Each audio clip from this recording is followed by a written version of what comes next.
All right, I guess I'm live. This is my first time trying out this feature. Let's see what kind of lights I got in my car. Ooh, that's dramatic. I like it. So, I'm Peter. This channel is called Color Nerd. I've been on the internet for a few years now, just talking color theory, trying to educate people, not just painters, although I do focus on paint and paint mixing a lot, but just the principles of color, how color works, color perception. These are the topics that I like to cover. So I'm just here. I've got a little time to kill in this parking lot, this beautiful scenic parking lot in the dead of winter. And I thought I'd try out YouTube Live and see if anyone comes by. I know I didn't announce or plan this event, so it's very likely that no one will show up. But in case anyone does, here's the drill. You have questions about color theory. I might have answers. I can try. A lot of the questions that I get, I usually get often and repeatedly, so I kind of have pretty good answers for a lot of the most common color theory questions that are out there. And if you have a question I don't have an answer for, usually what happens is that inspires me to do some research and learn, because I have learned more about color theory, color science, color perception in the last few years than in my entire life, because of interacting with people and conversing online. So that is the goal here. I'm going to see if I can figure out the features of this live stream. I can see I've got chat moderation features. I've got all kinds of different things here.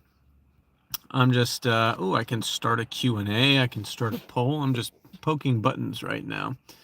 And I see that no one is in the chat. So I'll hang out for another minute or so, just in case anyone shows up, and I'll just keep pushing buttons to see if I can learn how this YouTube Live thing works, and perhaps someday use it to better advantage than this. I see Orestes in the chat. Hello there. Welcome. Thanks for stopping in. This is kind of experimental. I'm just hanging out in a parking lot, so I thought, why not, try the YouTube Live feature on my phone and see if this is something worth exploring. So this is a color theory Q&A session. If you have any questions regarding color theory, I would love to chat about them. I might have an answer, and if I don't, I'll have a new research question thanks to you. That's generally how this works. I end up learning as much as I end up teaching, talking color on the internet, which I absolutely love. Hello to Mr. Pigments. I've seen you on the channel and around. Actually, I think I've seen some of your videos pop up in my feed. That's where I'm recognize your name. So thanks for stopping in. You say you have too many questions. Same. Every time you answer a question about color theory or color science, it like spawns 10 new questions. So I totally feel that. Valerie says, hey there, big fan. Awesome to have you stop in. Thank you. So yeah, hit me up with any specific color related questions. I often get questions about topics like, primary colors, color mixing, color harmony, color perception. And I just love talking about all those topics.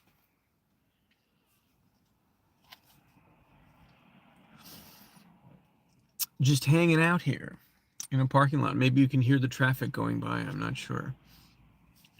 So yeah, I'm trying to think. I used to get a lot of random questions about things like mantis shrimp. Have you heard about this? How mantis shrimp have like 12 different types of cone cells, and then I think 4 or 5 additional types of photoreceptors for like polarized light. Like they have these crazy eyes. And so people always think, oh man, so they must see all these colors that we don't see. And I mean, the science seems to indicate that actually what they see is kind of more like low resolution. Like they have 12 different cones focused on different parts of the spectrum, but they don't actually blend together. Like our 3 cone cells overlap and blend together to create a whole range of colors. Theirs apparently don't. And so their vision is like actually very different how it works from ours. So it doesn't seem that they see more colors than we do. They probably see exactly 12 colors, which is weird and fascinating in and of itself. So anyway, just a random topic because I'm filling space. What kind of questions do you guys have? The heck 03 says, yo, what's good? What is your YouTube about? My YouTube is all about color theory. And I have a lot of great content planned. I've actually been focusing in the last couple of years more on TikTok and Instagram, but I'm kind of like, I'm kind of feeling like YouTube actually might be really where I might thrive. And so I'm going to try some longer content about color theory. A lot of my color theory content is going to focus on paint mixing, color theory for artists. But a lot of it's also going to focus on just general, like, how does color work and color perception work, which are huge interests of mine, research-wise. So here's some questions from the chat here. Letizia says, I wish I had come prepared. Well, I'm not prepared either. This is kind of like after hours in the professor's office kind of question and answer. So, like, let's just hang out. I don't know. Orestes says, not a very specific question, but what do you think about purple? It's my favorite color. I love how it combines qualities from both blue and magenta, not only visually, but emotionally as well. That's a really interesting comment / question. You know, purple, as far as like what emotion does it evoke? Here's a story I can tell you about that. I think in like Western culture, we have pretty strong associations with specific colors. Like red is supposed to be anger, green is envy. Like some of these are metaphorical. They're based in the way we use language, not so much how we see or perceive color. But those metaphorical and linguistic associations really stick. And so this one researcher that I saw do a talk a couple years ago was actually looking at how purple kind of has the least stable emotional association. Like people disagree on what it means. But recently, people are coming to more and more agree what it means, and that it means fear because of the film Inside Out, where the emotions are color-coded. So it's really interesting how culture and film and all these things can actually influence the way we emotionally respond to colors or the associations and meanings that we associate with them. Other than that, I like purple because it's a weird color in that it doesn't exist in the spectrum, and so it really throws a lot of people for a loop when they start to learn about how EM wavelengths are part of the color perception process. And some people get this idea in their head that like purple and magenta and pink and all these things somehow kind of don't exist because they're not in the spectrum, but that's actually false. I mean, if you say that magenta doesn't exist, you have to say all colors don't exist because they're all just perceptions, right? So anyway, purple is an interesting color for a couple of reasons. All right, let's look at the chat for other comments and questions. Valerie says, I just started with soft pastels. Oh, good on you. Different color layering perception experience from watercolor. Absolutely. Soft pastel is interesting for a couple of reasons. The way it blends is a very different experience to work with for sure. And you get kind of more optical mixing, right? Effects that you can play with than you do with watercolor, which like you glaze. And I think a lot of people actually assume watercolor is a transparent medium, right? Because you can glaze with it. But if you notice, as watercolor dries, it kind of flattens down and it also gets duller. Most of those really vibrant colors that you paint with in watercolor actually lose chroma as they dry. And as they're all layering on top of each other, what we're seeing is just a jumble of all those pigment particles next to and on top of each other. And it really is kind of more optical mixing at a microscopic scale than it is subtractive mixing, which would require true transparency. So that was just kind of a random rant based on your comments about pastel versus watercolor. The Hecko3 says, nice for the city folk. Good luck on your adventure in color. All right, thank you. Letizia says, do you have any book recommendations on animal perception, like animal color perception? You know, I don't really, because I don't really seek those out in book form. What I seek out when I'm curious about animal color perception is research papers. There's a lot of really interesting research papers that you can read for free on ResearchGate, which is this like open access website. Some stuff on there is behind a paywall, but a lot of stuff is freely available. And you can read about, for example, the color perception of butterflies and hummingbirds, which is absolutely fascinating. Hummingbirds and a lot of different kinds of species of birds have a fourth cone cell that's sensitive to UV. And that doesn't mean that they just kind of have extra purples that we don't have. It actually means that they have a whole slew of colors that we can't even imagine what they would look like. Because if you think about it, like we've got like a long wavelength cone cell and a short wavelength cone cell and a medium one. When we see magenta, we're seeing a blend of signals from our long and short wavelength cone cells. Now imagine if we had a long wavelength and a ultraviolet cone cell, we'd see some kind of color that, like, it's not purple, it's something else, right? Or what if it was a blend of green, like the middle of the spectrum, and ultraviolet? Again, like, I have no idea what that would look like. So there's a lot of fascinating research on how animals perceive color completely differently than we do. But again, I don't find that in books. I find that in research papers online. That's what I like to dig through when I'm curious about that. Mr. Pigment says, I didn't know my videos were known by you. I know far less about color theory than you do. I'm like, I look at everything, man. So like, YouTube knows me pretty well. My like recommendation algorithm will like throw me all kinds of smaller accounts, because all of my search interests are so targeted toward color theory. I find a lot of cool stuff that way. That girl is petty says, shout out from Pensacola, Florida. We're still building snowmen on our beach down here. It's insane. You should have seen the color of the ocean. It was amazing. That is cool. Thanks for stopping in and saying hi. Metachirality says, is there any scientific research into color harmony? The answer is very yes. There is tons of really interesting research on that.